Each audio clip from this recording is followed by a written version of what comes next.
अस्सलामुअलैकुम, कैसे हैं आप सब। दोस्तों, उर्दू अदब की तारीख जितनी खूबसूरत है उतनी ही हैरत अंगेज भी। क्या आप जानते हैं कि उर्दू में कुछ ऐसे नावल भी लिखे गए जिन्होंने माशरे में एक तूफान खड़ा कर दिया और हुकूमतों को उन पर पाबंदी लगानी पड़ी। आज दास्ताने नावल में हम जिक्र करेंगे उन 5 मशहूर कहानियों का जो तनाज़ुआत की जद में रहीं। नंबर 5 पर है टेढ़ी लकीर, जिसे इस्मत चुगताई ने लिखा। इस नावल में औरत के नफ्सियाती और जिनसी एहसासात को इतनी बेबाकी से बयान किया गया कि उस दौर के क़दामत पसंद माशरे में एक हंगामा मच गया और उसे कड़ी तनकीद का निशाना बनाया गया।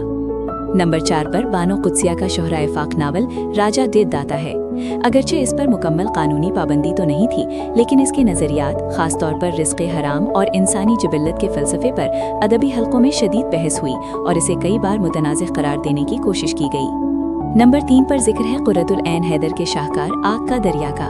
तक़सीम हिंद के बाद जब ये नावल सामने आया तो इसमें मौजूद तारीख़ी हक़ाइक़ और फ़लसफ़े की वजह से इसे सरहद के दोनों पार कड़ी तनकीद का सामना करना पड़ा और कई जगहों पर इसे नापसंदीदा करार दिया गया।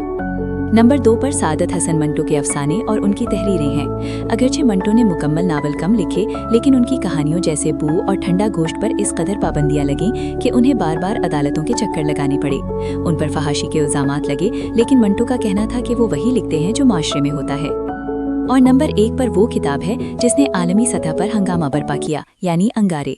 ये अफसानों का एक मजमुआ था जिसे सज्जाद ज़हीर और उनके साथियों ने लिखा था। ये किताब इतनी मुतनाज़े हुई कि बरतानवी हुकूमत ने इसे जब्त कर लिया और इसकी कॉपियां सरेआम जलाई गईं, क्योंकि इसमें मजहब और माशरत पर सख्त वार किए गए थे। तो दोस्तों, ये थी वो तहरीरें जिन्हें खामोश करने की कोशिश तो की गई, लेकिन इनकी गूंज आज भी सुनाई देती है।